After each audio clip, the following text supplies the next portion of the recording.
Let me make sure. Give me a second.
Okay, so yesterday we ended where I had introduced the nephron, and I told you that we have millions of nephrons in each kidney, and the nephron is actually the organ in the kidney that does the job.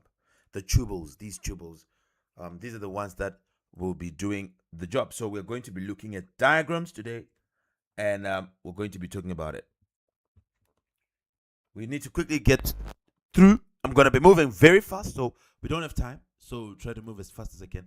If I'm moving too fast, you tell me, but you'll be able to catch up with the videos. So I think most of you will be fine. Whenever I'm too fast, you can catch up with the videos. Let me just make sure. Dun, dun, dun. Start live record.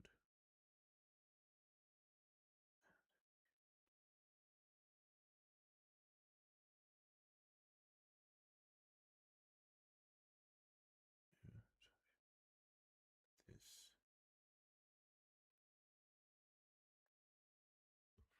Okay, good. So all I have to do now is, first of all, I want to probably draw the diagram that we are going to focus on for the whole lesson, and then I'm going to show you the important parts. Are you ready, everybody? It's a very simple diagram, and I'll draw two diagrams because you need to see the side view. Then you need to see. I'm going to open up one part so that you understand the glomerulus, and let's draw it. So let me first draw the whole nephron, and then I'm going to focus on the glomerulus, and then we'll see. I think I'm live. Everybody, can you hear me? Everybody, can you? Oh, all right, good. So today we're focusing on nephron. We want to quickly. We said that the kidneys do two main things. They regulate water content. Okay, that's the first thing, and then the second thing, they excrete waste. Excrete waste, which is urea and excess salts. And let's get on to see how that happens. We want to see the water part, then we want to see urea and excess salts. Those that are being controlled by the kidneys. We want to see where it does the water part, where it does the urea, and where it does excess salt. Where does each of that happen?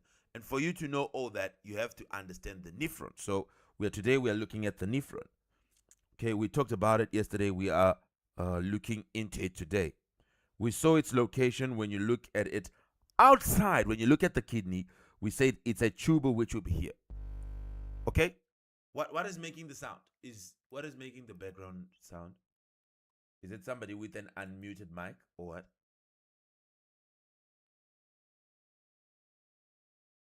There's no background sound. Okay, let's see this. Let's everybody quickly draw with me this diagram of the nephron, and then we write the things that I want you to write, and we'll be done.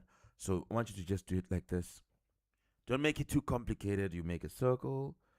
Okay, first let me put the glomerulus like this. Comes in.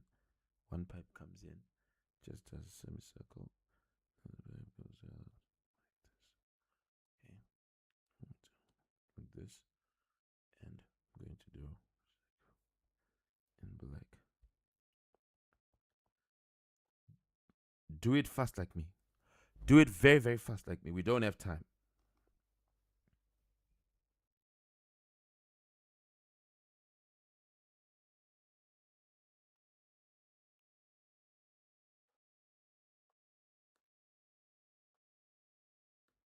then it becomes thin. It goes down when it's thin. It bends, goes back up. Still being thin like that.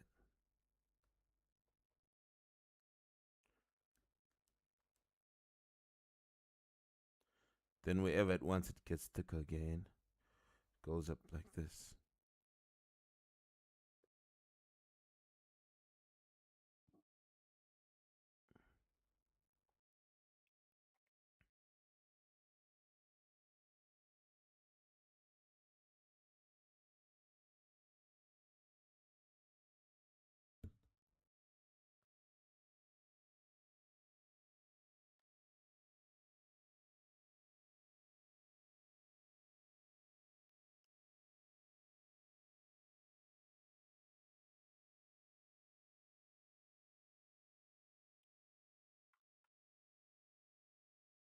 Just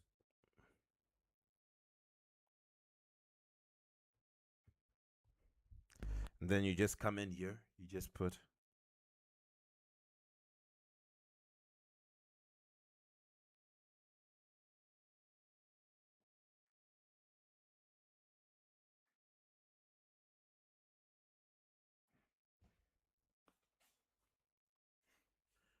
just a diagram like this. And you can bring another tube.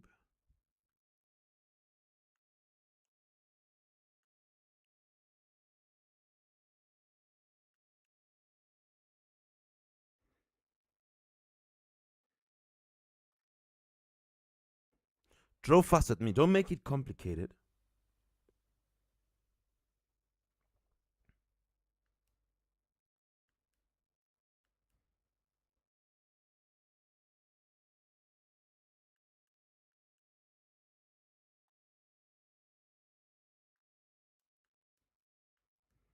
Let me make it thick, a little bit thicker like this. Then it's gonna cross.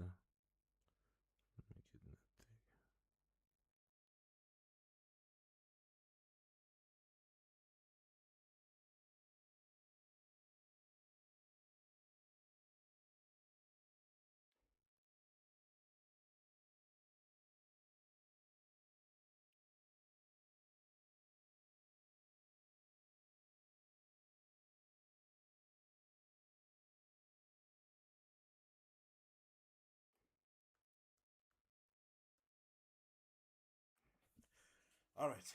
And I'm going to shade this. Okay.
Right. Let's quickly draw this simple diagram. Have you drawn it? The simple diagram, everybody? This is the easiest diagram I've seen ever. This is where you'll be having what we call ultrafiltration. Now, what I need you to know is I need you to know the parts. Okay, I need you to know the parts of this thing, and you'll be done. So, this first part here, where you go to, where everything is leading to, where you have this thing going on, is what we call the glomerulus. So, put here and say glomerulus. Then put the outside here and say this becomes Bowman's capsule. And then put the first loops here. Okay, maybe mine is a little bit too thin, but you can do this like this and say this is the PCT. Okay? So it's a tubule, which is here.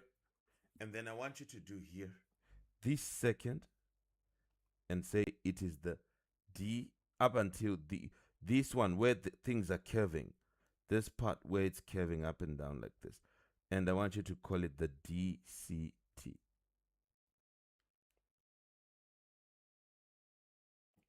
Okay? I'll explain more and more and more and more. Are you putting?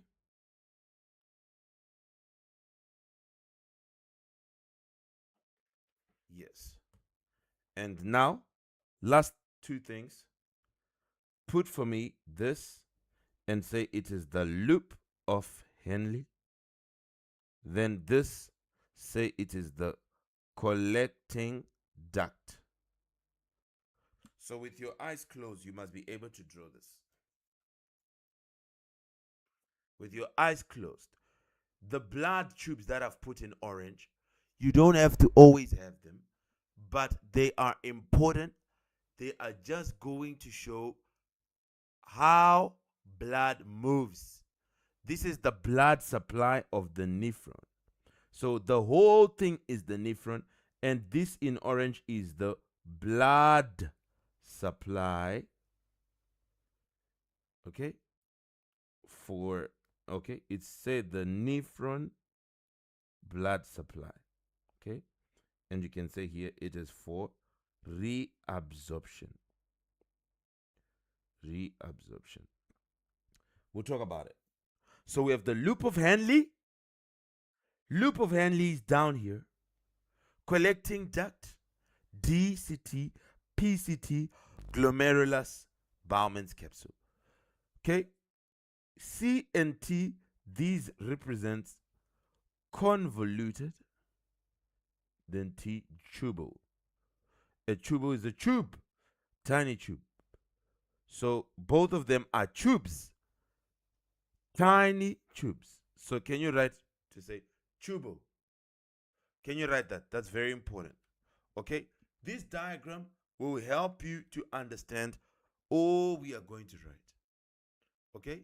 So when you see the word here, PCT and DCT is now just, this is proximal, then this is distal. Now, when you see the word convoluted, it is meaning something which is going to be, it has a weird shape. Okay? If they say it is a convoluted shape, it is twisting, it's folding. So because it folds, these are convoluted tubules because they fold. They go up and down like this. So these tubes are folding, so that's a convoluted shape. If you search online to look for convoluted volumes or what, you see some of them for engineering. But here, convoluted tubule just means something which is bending. Are we together? Students? Students, are we together? So, are we together? Good. Proximal, proximal means the original. It means where things begin. So this proximal convoluted, it's basically when we are convoluting, it means we are bending, folding. So the word a convoluted shape is a folding shape. The folds can be different. I don't care what the folds are. I mean, there are many different folds. This is not an engineering class, but I'm saying when you are dealing with tubes and you're saying it's convoluted, it means it folds. So that is why you're seeing it folding like this. Are we together? And the word proximal means the first one, so original one. So the proximal convoluted is the first bending here. It's the tube which is bending. Then here the tube is bending again. This is now the distal convoluted tube. It's also a convoluted tube because it's folding. Are we together? Okay? Students, are we together?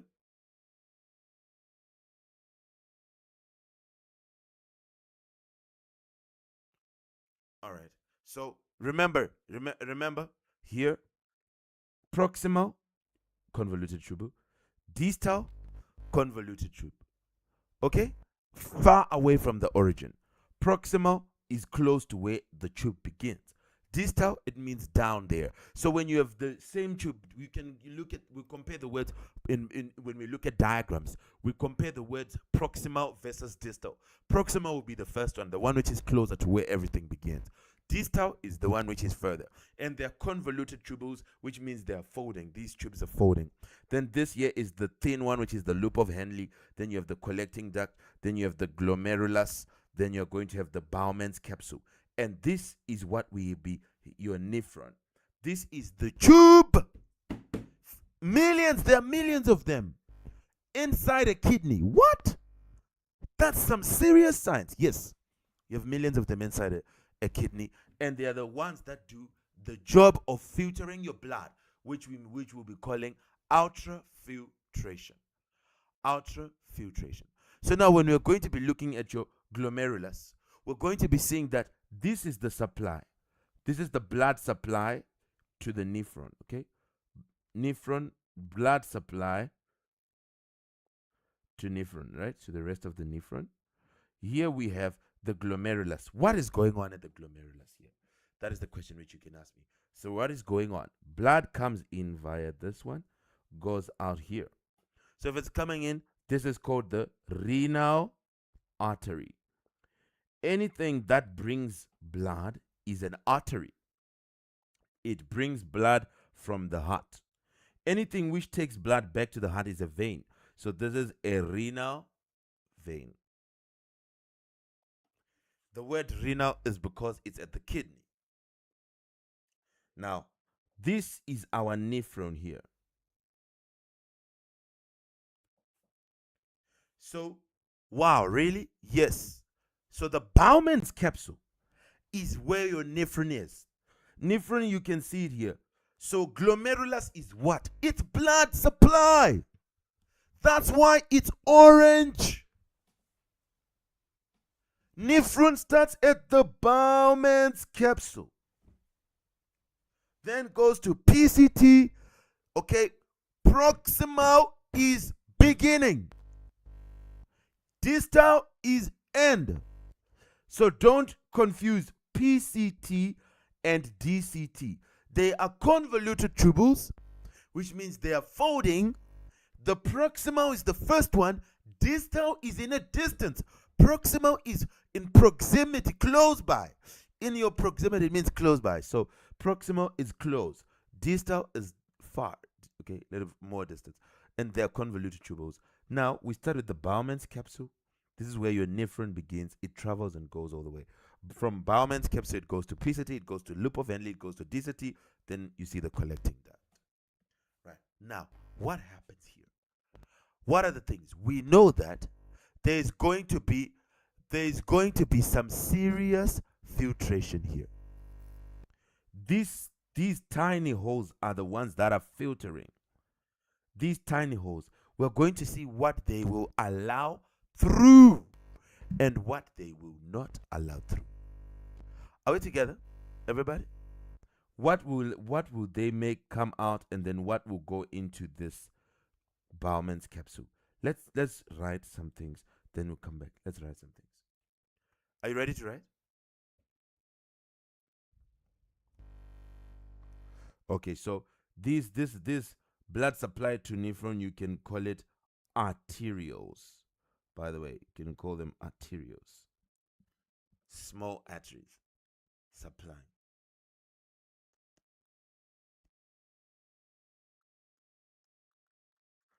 Now, are you ready to write? Everybody? Are you ready now to write some information? You have seen the diagram of the nephron.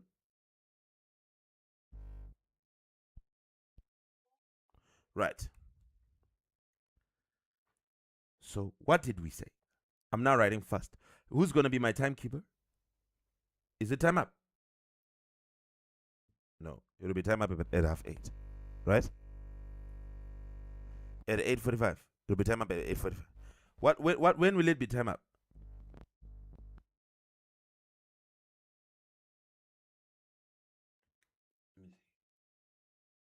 At 8:45. Oh, okay. So we probably started bio too early. Still fine. Let's go for it. Let's write about the nephron. What is the nephron? We said that the nephron is the functional unit of the kidney. It's the part of the kidney that does the job. It's the part of the kidney that's actually doing the job. Each kidney contains approximately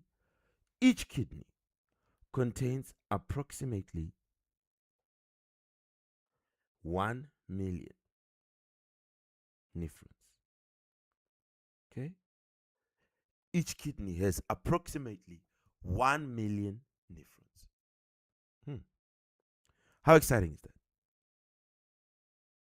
Why is it important? Why is the nephron important? Every nephron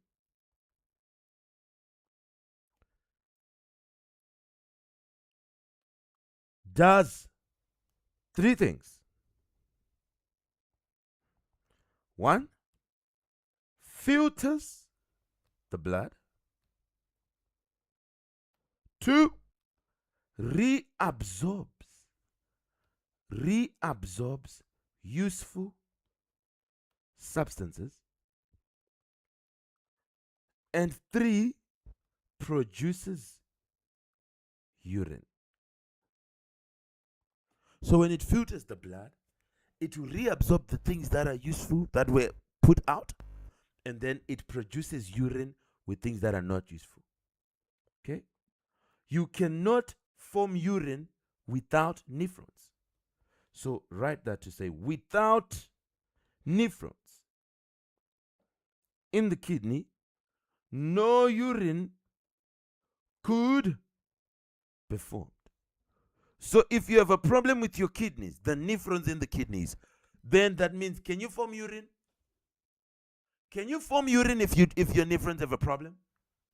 No. You can't. Okay? Now, what I want you to know, of course, we looked at the 6 important things: glomerulus, Bowman's capsule, PCT, loop of Henle, DCT collecting duct. We'll talk. You see, this is more like biology. In biology, not biology. This is more like digestion. In digestion, we needed to know what happens at every stage in the digestive system. What is happening in the mouth? What is happening? What is peristalsis? Okay, why do we need the gullet? What is important? It pushes food down to the stomach. What happens in the stomach? What enzymes are there? Pepsin or trypsin? Which one works in the stomach? What does it do? Hydrochloric acid is in the stomach. What does it do? Now, when you go from the stomach to go to the small intestines, why do we have bile? What is the importance of bile? What does it do? Does it neutralize the acid from the stomach? Where? At which entrance? You need to know what happens at every stage in the digestive system. That's what we say. You know digestion. Knowing digestion knows what happens at every stage. What enzyme is there at that stage? Who releases it? What is its function? What is it digesting? Where is absorption? Where is all these processes? When do they happen? So that's important. It's the same thing here. You're going to need to know, where do we have these processes happening? What is the function of the glomerulus? What do we need the PCT for? What about the loop of Henle? What happens there? What about the DCT? What about the collecting duct? What is collected there? You should know every stage of this thing. All 6 of them. Right. So now let's go for it. I want you to say, urine formation. Urine formation occurs in 2 main stages. Urine formation occurs in 2 main stages. Okay? 2 main stages. And let me say here, stage 1 is called ultrafiltration. Urine formation occurs in two stages. Stage 1 is ultrafiltration. Stage 2 is selective reabsorption. What does it mean to say selective reabsorption? Things that were filtered away that are important will be taken back. All right. Right. So these are the most important things. So you need to understand ultrafiltration, and you need to understand selective reabsorption. Okay? Let's go for it. Let's talk about stage 1. Stage 1. Okay? In urine formation. Are you writing? Students, are you writing with me? Stage 1 in urine formation. Good. Ultrafiltration. Let's see what happens in ultrafiltration, where we are forming urine. What happens in this, and why do they call it ultrafiltration? Okay? It's because there is going to be a very high pressure, high pressure filtration. So what happens in ultrafiltration? Right here, say, when blood, okay, let me say this. Blood enters the glomerulus under high pressure. Under high pressure. Okay? Blood is going to enter the glomerulus under high pressure. What I want you to know, maybe let me first explain it using words, and then we're going to, in the glomerulus, things are going to get narrower and narrower and narrower. The capillaries. The capillaries are going to become very much narrow. What are capillaries, you may ask me to say, sir, where did the word capillary come from? So you know that here, when your blood was coming in here into the glomerulus, it was coming in via the renal artery. Now, the renal artery is going to lead to here. This diagram which you are seeing here inside the glomerulus is actually capillaries that are twisting around. Capillaries means small tubes. So it was a large renal artery, but it is going to become smaller tubes, which are going to, and these small tubes are going to be twisting each other, twisting and twisting each other, you know, and twisting. The small tubes will be twisting. Okay. The small tubes will be twisting like that, forming serious knots. Those small tubes. Okay. And when they are twisting, yes, high. Okay, I'll go to the bottom just now. Yes.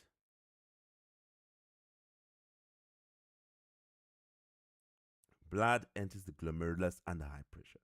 So this diagram which we have drawn like this, it's tubes that are twisting and twisting, making these small gaps that you're seeing here.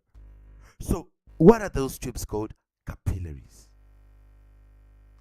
And these are the small tubes that these gaps that you are seeing, okay, in the glomerulus. So the tubes get tinier and tinier and tinier and tinier, and they'll be mixing each other, these capillaries, and they'll be getting tinier and tinier and tinier inside the glomerulus, okay, turning round and round, and they get narrower, narrower, narrower, narrower.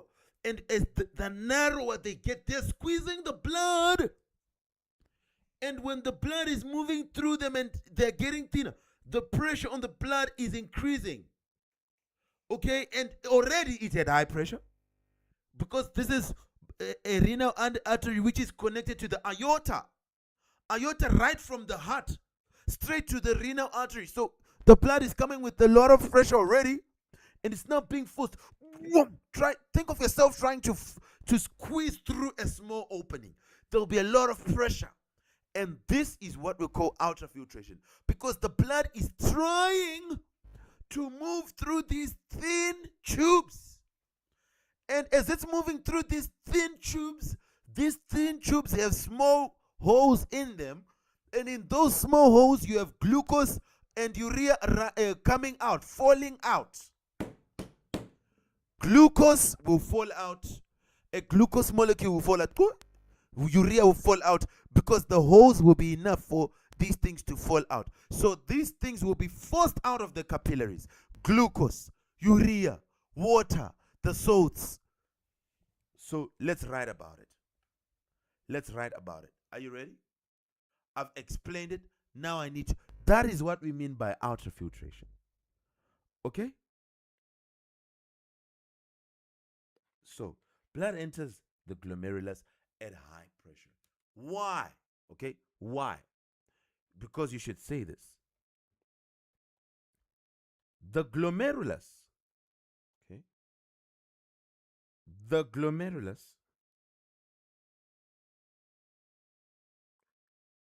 is made of capillaries that are from the renal artery.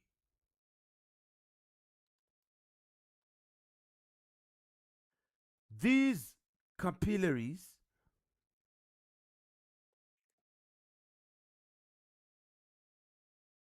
form knots.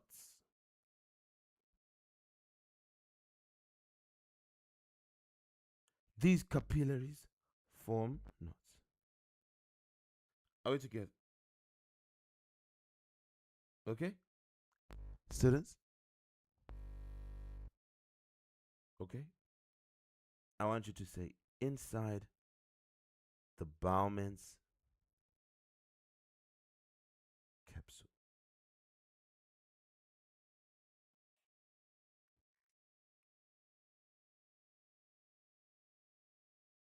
Now, let's write this. The capillaries get narrower and narrower, okay, as they form knots further in the glomerulus,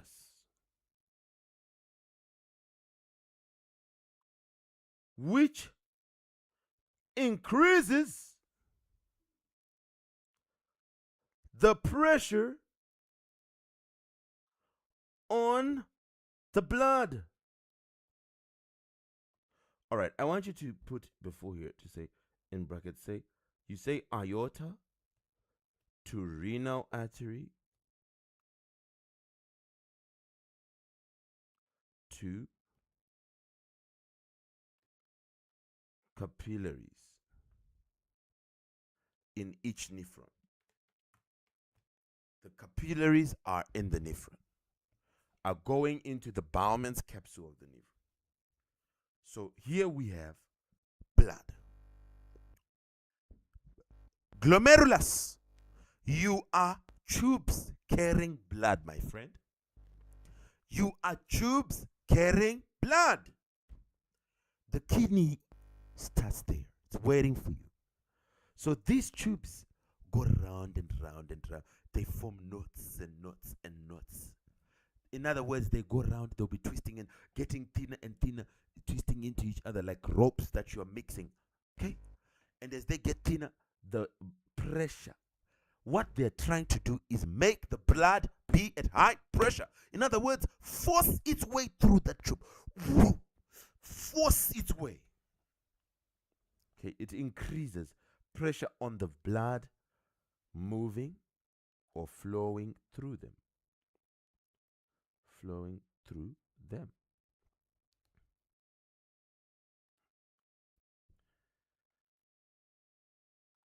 You can say the blood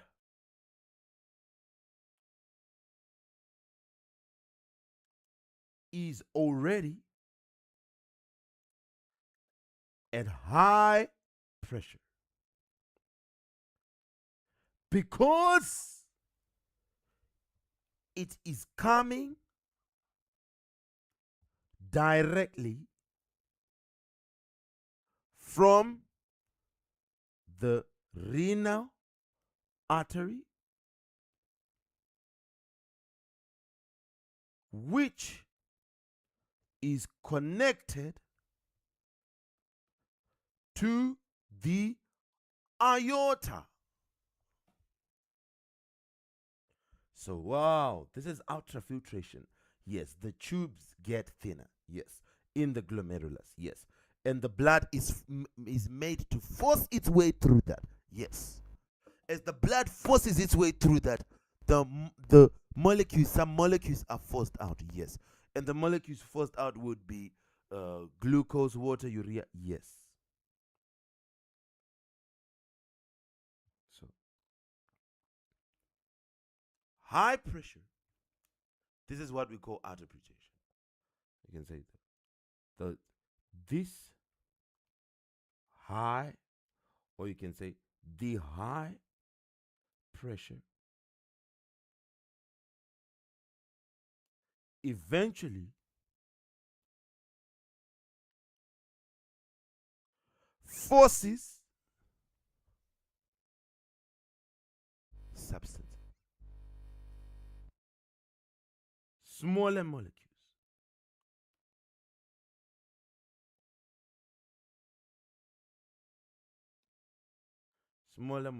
which I want you to say water, urea, glucose,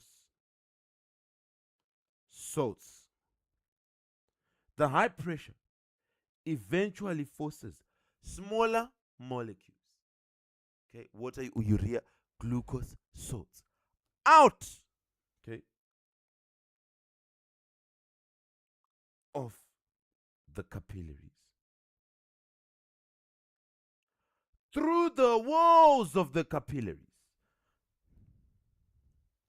through the capillary walls,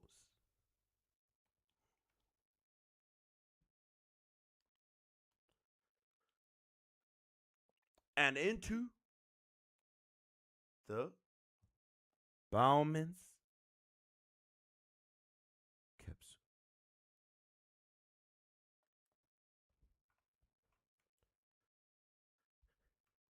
These small molecules are the filtrate. Filtrate is what passes through the filter. What remains is the residue. Yes. Yes. Which one? Bowman's capsule. Bowman's capsule. Yes. Bowman's capsule. Bowman. This is an M. Bowman's capsule. Now, what I want you to know is that this filtrate is things that are going to be thrown away. The filtrate in chemistry would be the things, the solution that we needed. What remained on the filter paper, which you call residue, filtrate is what moves through the filter. In this case, is the small things in the blood, which is the water part of the blood, the salts, the glucose, the urea. But don't celebrate. This is not what we need. These things have been pushed out of the blood because they are waste. So, this is your ultrafiltration. It's pushing away waste. Are we together, students?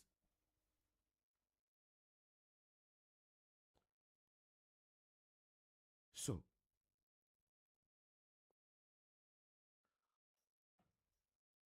water. Okay, so you can say this, okay, waste. This is known as ultrafiltration. Ultrafiltration ends here. Ultrafiltration ends here. Okay? So, let's see. Substance, I want you to put here. Make a small table so that you can see. Substance. Then here I'll say passes out of capillary into filtrate. We'll see. Does it come out of the blood? Let's do the things that are found in the blood and let's see if these things, we start with water. Water, does it pass out? Yes, it's small. Glucose, does glucose pass out? Yes, it's forced out. Glucose molecules are forced out. Really? Yes. Salts? Yes. Urea molecules, are they forced out? Yes. What about the things that stay in the blood? Blood cells, are they forced out? No. Plasma proteins. Plasma proteins are found in blood. Are they forced out? No. Okay? These are large molecules. Okay? They stay in the blood.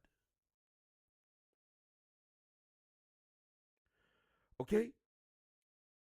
These are small molecules. They are filtered out of the blood. Are we together?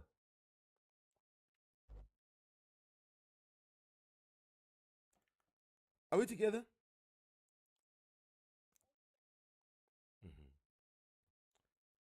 So if the filtrate in this case, filtrate passes out. How can filtrate stay?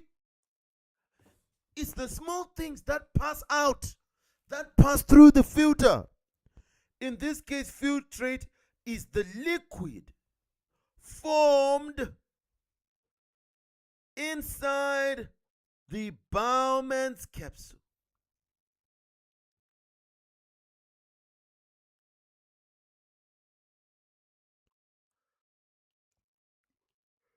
After ultrafiltration.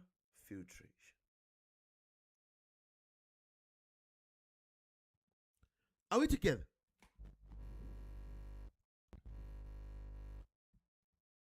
Hello?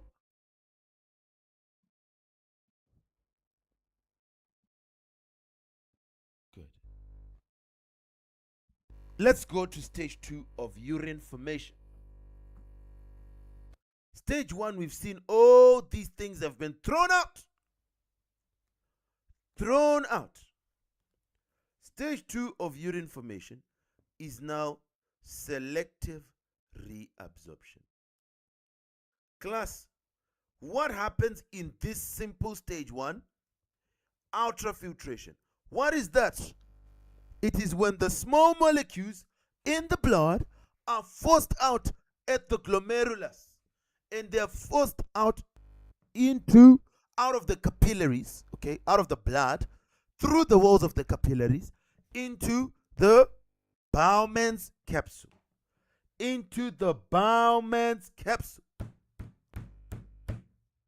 Now, selective reabsorption. Let's quickly write about it. Time is not on our side. Write this. At first, the filtrate contains many useful substances. Don't throw away the filtrate, yes, yet it still has many useful substances, okay, that have been pushed out because they were small. The body cannot afford to lose them. Okay? What? The useful substances.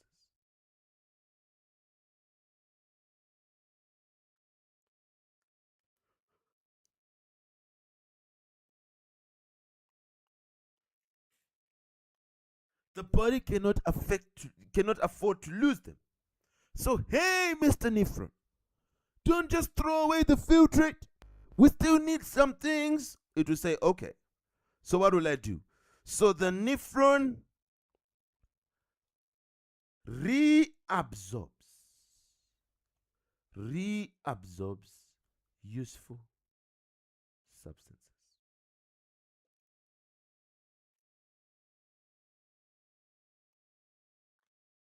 The nephron reabsorbs useful substances. Okay? So we can now say that is the selective. Selective means only useful things will be reabsorbed. Reabsorption. What is it? What is reabsorption? It is the movement of useful substances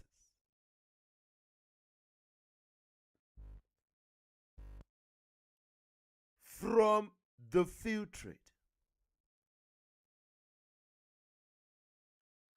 back into the blood. Useful substances that will move from the filtrate back into the blood. That is reabsorption.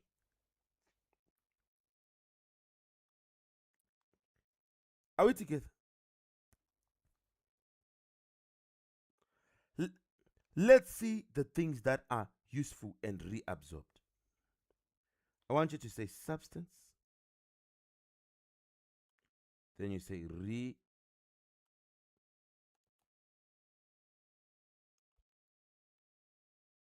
Okay.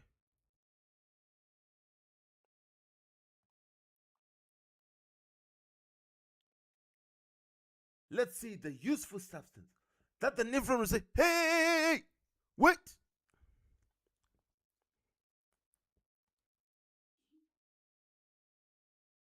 Okay? And I want you to say how. Okay? Substance, where is it reabsorbed and how? Are you ready? Glucose is going to be reabsorbed at the PCT. Right at the first thing. Yep. It will come back right at the first thing. Yes. Proximal convoluted tubule. That's nice. Yes. Then the next thing comes the loop of Henle, and that is where the salts are going to be reabsorbed. Salts are reabsorbed at the loop of Henle. And then comes the water. Okay? And then comes the water. Some of it is reabsorbed at the loop of Henle with the salts. Then some will be reabsorbed at the last page, which is the collecting duct.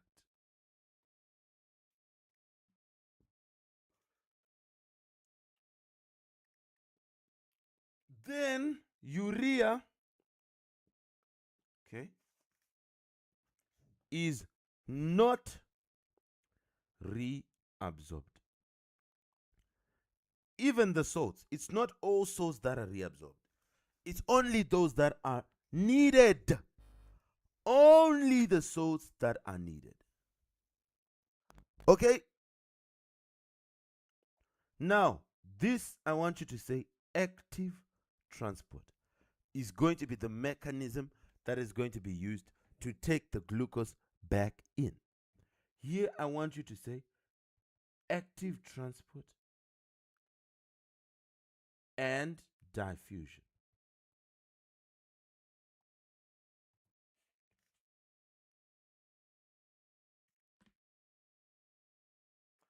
What about water? Osmosis. Here, nothing. Nothing is reabsorbed. So here.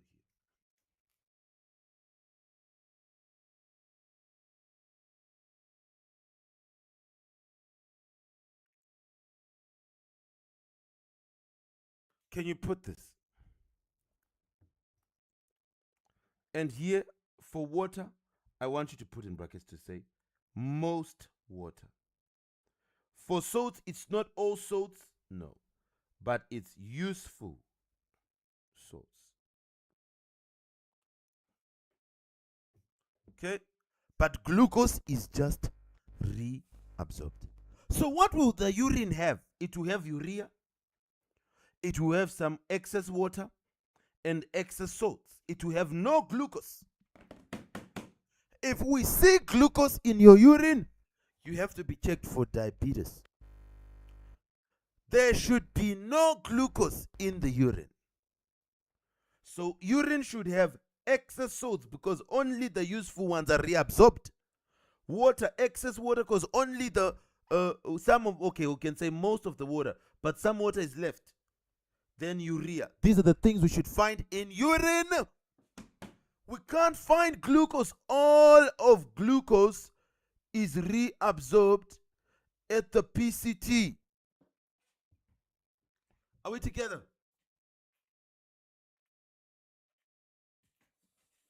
Is there anyone with a question here on selective reabsorption? No, nobody has. Okay.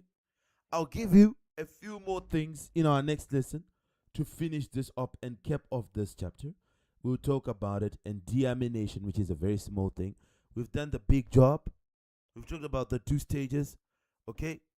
We'll finish it when we talk about reabsorption. We'll finish it and talk a little bit about the next thing. We'll talk a little bit about deamination. Yes.